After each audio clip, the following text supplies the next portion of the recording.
Sir ৫ বলে ৩০ run দরকার, এটা অসম্ভব, আমরা পারব না। স্যার আমি ৫টা মারতে পারি। ওই ভিখারি বড় বড় খেলোয়াড়রা পারেনি, আর তুই ৪টে মারবি? স্যার আমাকে একটা সুযোগ দিন। ঠিক আছে, যদি তুই ৩টে মারতে পারিস আমি তোকে ১ কোটি টাকা দেব, আর যদি না পারিস তাহলে তুই সারা জীবন আমার দাস হয়ে থাকবি। আমার রাজি আছে স্যার। শহরের বাইরের সেই জায়গায় যেখানে পাকা রাস্তা শেষ হয়ে কাদামাটির গলি শুরু হয়, সেখানেই প্রতিদিন সকালে সবার আগে দেখা যেত এক ছেলেকে। কাঁধে ঝোলানো ছেঁড়া একটা বস্তা, পায়ে ঘষা পুরনো স্যান্ডেল, আর মুখে রাতভর ক্লান্তির ছাপ। তার নাম ছিল রাহুল, বয়স প্রায় ১৫ বছর। রাহুল কুড়িয়ে খেত, মানুষ তাকে নাম ধরে ডাকত না। কেউ বলতো এই কুড়েওয়ালা, কেউ বলতো সামনে থেকে সরে যা, আর কেউ না দেখেই গালি দিত। রাহুল চুপ থাকত, না কোনো জবাব দিত, না কোনো অভিযোগ করত, কারণ সে জানত কথা বলে পেট ভরে না। তার দুনিয়া ছিল ছোট্ট একটা ঝুপড়ি ঘর, টিনের ছাদ, দেয়ালে ফাটল, আর এক কোণে শুয়ে থাকা তার মা। অনেক বছর আগে এক দুর্ঘটনায় তার বাবা মারা গিয়েছিলেন। তারপর থেকেই তার মা অসুস্থ হয়ে পড়েন। ওষুধের খরচ, সংসারের খরচ সবই রাহুলের কাঁধে এসে পড়ে। প্রতিদিন সকালে সে ঝুপড়ি থেকে বের হতো, বস্তা কাঁধে নিয়ে শহরের গলিতে গলিতে ঘুরে বেড়াত। প্লাস্টিকের বোতল, ভাঙা কৌটা, কাগজ যা পেত কুড়িয়ে নিত। সন্ধ্যায় সেগুলো বিক্রি করত কাবাড়িওয়ালার কাছে, আর যে অল্প কিছু টাকা পেত তা দিয়ে আটা, ডাল আর মায়ের ওষুধ কিনত। কখনো কখনো টাকা কম পড়ে যেত। সেসব দিনে রাহুল নিজে কম খেত, কিন্তু মাকে কখনো না খাইয়ে রাখত না। শহরের সেই এলাকাতেই একটা খোলা মাঠ ছিল, মাটির মাঠ, চারপাশে ঝোপঝাড় আর ভাঙা বাউন্ডারি। সন্ধ্যা হলেই সেখানে ছেলেরা ক্রিকেট খেলতে আসত। রাহুল প্রতিদিন মাঠের ধারে এসে দাঁড়াত, শুধু চুপচাপ তাকিয়ে থাকত। কেউ ব্যাট ঘোরাচ্ছে, কেউ বল ছুটছে, কেউ ক্যাচ ধরছে। রাহুলে চোখ দুটো জলজল করে ওঠে। সে নিজেও জানত না কেন ক্রিকেটটাকে এত টানে, কেবল মনটা টেনে নিয়ে যায়। একদিন আবর্জনা স্তূপে সে একটি ভাঙা টেনিস বল পেল। একটু ছেনা ছিল, কিন্তু তবুও তো বল। রাহুল সেটিকে যত্ন করে নিজের বস্তায় রেখে দিল। সেই রাতেই বস্তির বাইরে পড়ে থাকা একটি ভাঙা কাঠ তুলে নিল, সেটাকে সোজা করল। সেটাই হয়ে গেল তার ব্যাট। পরের সন্ধ্যায় মাঠের পেছনে বেয়ালের পাশে সে একা দাঁড়িয়েছিল। সে বলটা ছুড়ল, দেয়ালে লেগে ফিরে এলো। রাহুল কাঠটা ঘুরাল, ধপ, বল আবার দেয়ালে গিয়ে লাগল। তার মুখে হালকা একটা হাসি ফুটে উঠল। সে আবার ছুড়ল, আবার আনল। বারবার তার হাত ছিঁড়ে গেল, আঙুলে ব্যথা হতে লাগল। কিন্তু রাহুল থামল না। সেদিন প্রথমবার তার মনে হলো সে শুধু একজন আবর্জনা কুড়ানো ছেলে নয়। কয়েকদিন পর মাঠের ছেলেরা তাকে দেখে ফেলল। একজন বলল, এই কুড়ানি, এখানে কি করছিস? আরেকজন হেসে উঠল, এ আবার ক্রিকেট খেলবে? তৃতীয়জন বলল, যা গিয়ে কুড়ানি তুল, এখানে ময়লা ফেলিস না।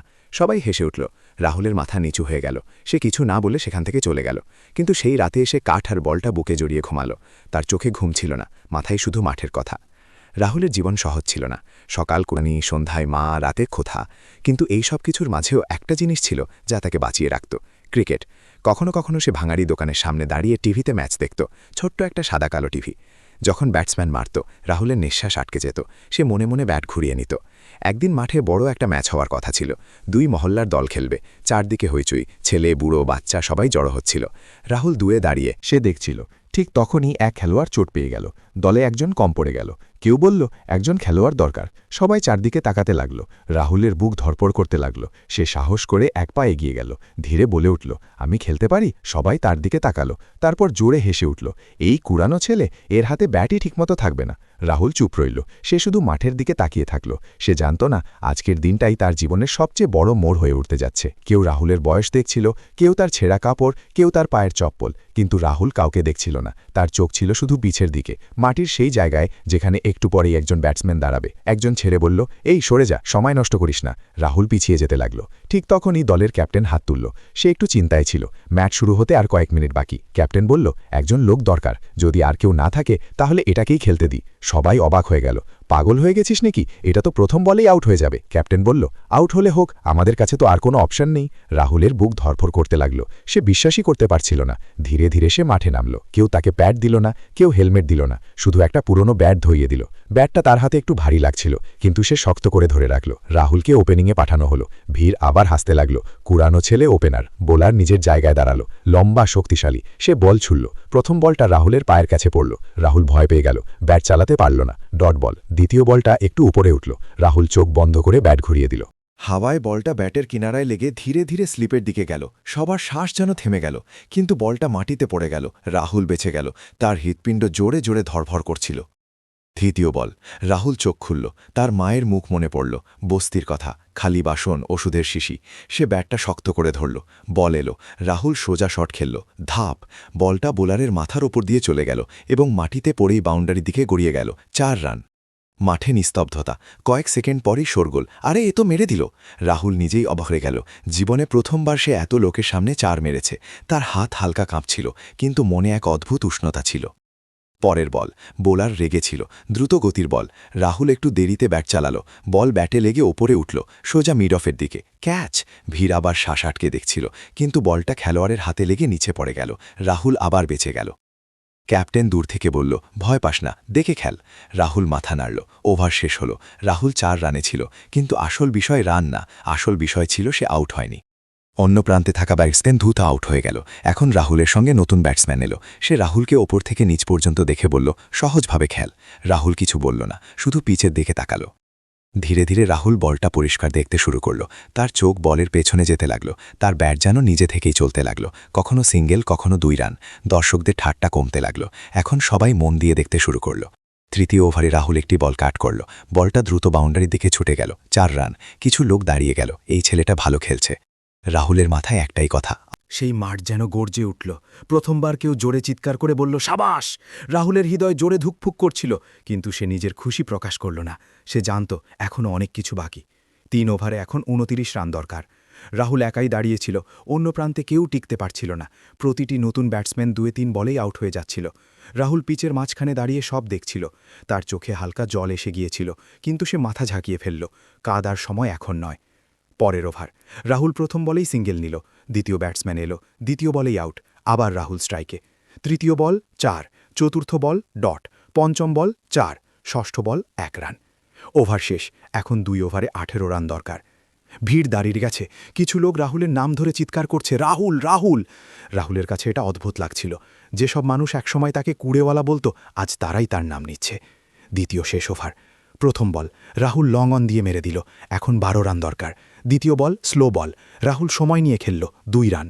তৃতীয় বল 4, এখন 6 রান দরকার, 3 বল বাকি। রাহুলের শ্বাস দ্রুত হয়ে উঠল। সে ব্যাটটা মাটিতে ঠেকিয়ে মাটি দেখল। চতুর্থ বল, দ্রুত বল, রাহুল মিস করল, ডট। ভিড় থেকে হতাশার শব্দ উঠল। পঞ্চম বল, রাহুল এগিয়ে গিয়ে খেলল, বল আকাশে উঠল, সোজা ডিপ মিড উইকেটের দিকে। ফিল্ডার দৌড়ে গেল, সবার নিঃশ্বাস আটকে গেল, কিন্তু বল তার হাত থেকে ফসকে গেল। 4, এখন দরকার 2 রান, 1 বল বাকি। পুরো মাঠ দাঁড়িয়ে, বোলার ঘামে ভিজে গেছে। রাহুল গভীর শ্বাস নিল। শেষ বল এলো। রাহুল ব্যাট নামিয়ে বলটাকে সামনে ঠেলে দিল। বল সামনে পড়ল। রাহুল দৌড়ালো, 1 রান। তারপর দ্বিতীয় রান নেবার জন্য স্টাম্পের দিকে স্লাইড করল। আম্পায়ার হাত ছড়িয়ে দিল, সেফ! ম্যাচ জিতে গেল। কিছু সেকেন্ড নীরবতা, তারপর হঠাৎ চিৎকার, হাততালি, উল্লাস। মানুষ মাঠে দৌড়ে এলো। রাহুল সেখানেই হাঁটু গেড়ে বসে পড়ল।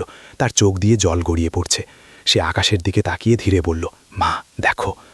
ভিড়ের মধ্যে একজন মানুষ চুপচাপ সব দেখছিল। পরিষ্কার পোশাক, দামি ঘড়ি, গম্ভীর মুখ। তার চোখ রাহুলের ওপর স্থির ছিল। সে ধীরে বলল, এই ছেলেটা সাধারণ নয়।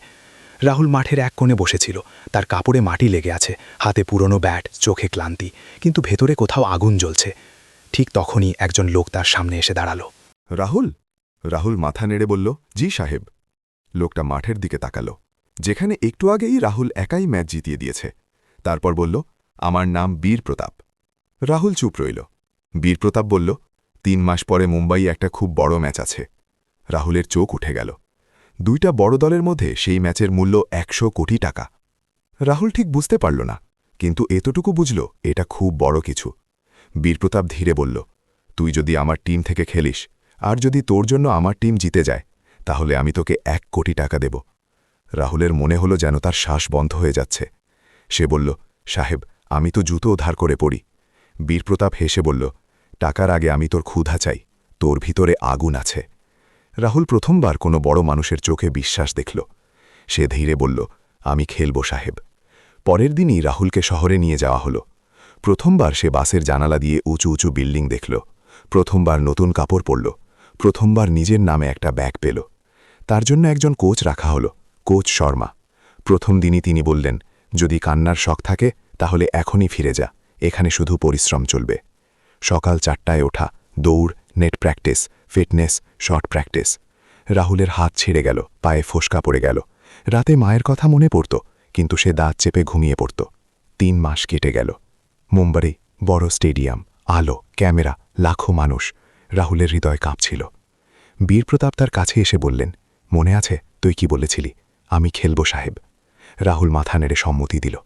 ম্যাচ শুরু হলো। রাহুলের দল চাপে পড়ে গেল। এক এক করে উইকেট পড়তে লাগল, সবাই ফিরে যেতে লাগল। রাহুল ক্রিজে দাঁড়িয়ে রইল, ধীরে ধীরে রান করতে লাগল। শেষ ওভার। স্কোরবোর্ডে লেখা ছিল 3। শেষ ওভারে 3 বলে 18 রান দরকার। স্ট্রাইকে ছিল রাহুল। পুরো স্টেডিয়াম দাঁড়িয়েছিল। ড্রেসিং রুমে নীরবতা। রাহুল চোখ বন্ধ করল।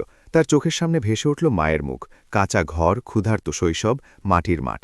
সে নিজেকে বলল, ভয় পাস না। বোলার দৌড় শুরু করল। প্রথম বল দ্রুত ডেলিভারি। রাহুল এগিয়ে গিয়ে মারল ধাপ। বল লং অনের ওপর দিয়ে ছক্কা। এখন 2 বলে 12 রান দরকার। দ্বিতীয় বল স্লোয়ার। রাহুল হাঁটু ভেঙে মারল ধাপ। বল মিড উইকেটের ওপর দিয়ে ছক্কা। এখন 1 বলে 6 রান দরকার। তৃতীয় বল ফুল টস। রাহুল পুরো শক্তি দিয়ে মারল ধাপ। বল স্টেডিয়ামের বাইরে। ম্যাচ শেষ, দল জিতে গেছে। রাহুল পিচে বসে পড়ল, চোখ দিয়ে পানি গড়িয়ে পড়ছে। বীরপ্রতাপ দৌড়ে এসে বললেন, তুই কথা রেখেছিস। স্টেজে রাহুলকে ডাকা হলো। বীরপ্রতাপ মাইক হাতে নিয়ে বললেন, এই ছেলেটা 100 কোটির ম্যাচ জিতিয়েছে। তারপর রাহুলের হাতে 1 কোটি টাকার চেক তুলে দিলেন। রাহুল বলল, স্যার, আমি আমার মায়ের জন্য একটা পাকা বাড়ি বানাবো। বীরপ্রতাপ বললেন, আর আমি তোর জন্য একটা একাডেমি বানাবো। ম্যাচ জেতার কয়েকদিন পর রাহুল প্রথমেই তার মাকে শহরের ভালো হাসপাতালে নিয়ে গেল। ডাক্তাররা পুরো পরীক্ষা করলেন। দীর্ঘদিন চিকিৎসা চলল, ইন্ধন বন্যানো হলো। ধীরে ধীরে মায়ের অবস্থা ভালো হতে লাগল। যে মা আগে উঠতে বসতেও কষ্ট পেতেন, এখন তিনি নিজের পায়ে দাঁড়াতে পারছেন। রাহুল যখন প্রথমবার মাকে হাসতে দেখল, তার চোখে পানি এসে গেল। সে তার কথা রেখেছে। রাহুল তার মায়ের জন্য একটা ছোট কিন্তু পাকা বাড়ি বানালো। টিনের ছানের বদলে শক্ত ছাদ, কাঁচা দেয়ালের বদলে পাকা দেয়াল। বাড়িটা ছোট ছিল, কিন্তু সেখানে ছিল অনেক শান্তি। মা বাড়িতে ঢুকেই রাহুলের মাথায় হাত রেখে বললেন, বাবা, তুই আমাকে নতুন জীবন দিয়েছিস। রাহুল শুধু নিজের জন্য বাঁচেনি, সে সেই বস্তির আরও বাচ্চাদেরও ক্রিকেট খেলতে শেখানো শুরু করল সে। যে মাঠে একসময় মানুষ তাকে কুড়েওয়ালা বলে ডাকত, আর সেই মাঠেই বাচ্চারা তাকে কোচ রাহুল বলে ডাকে। রাহুল এখন বড় খেলোয়াড় হয়ে গেছে, কিন্তু মনটা এখনও সেই আগের মতোই সরল। একদিন এক বাচ্চা তাকে জিজ্ঞেস করল, ভাইয়া, আপনি এত বড় খেলোয়াড় হয়েও আমাদের সঙ্গে কেন থাকেন? রাহুল হাসল এবং বলল, কারণ আমিও একসময় তোমাদের জায়গায় দাঁড়িয়েছিলাম। বছর কেটে গেল। রাহুল বড় খেলোয়াড় হয়ে উঠল। তারপর একদিন সে ব্যাটটা রেখে বাচ্চাদের সামনে দাঁড়াল। বলল, আমিও একসময় তোমাদের মতোই ছিলাম। আমি যদি পারি তাহলে তোমরাও পারবে। আজ রাহুল একজন কোচ, আর শত শত বাচ্চার স্বপ্ন। বন্ধুরা, এই গল্প থেকে আমরা শিখি, দারিদ্র পরিস্থিতি ভাগ্য নয়। যে পরিশ্রম করে সে কখনো হার মানে না। নিজের স্বপ্নে বিশ্বাস রাখো, একদিন পৃথিবী তোমাকে সালাম করবে। বন্ধুরা, গল্পটি ভালো লাগলে লাইক ও সাবস্ক্রাইব করতে ভুলবে না।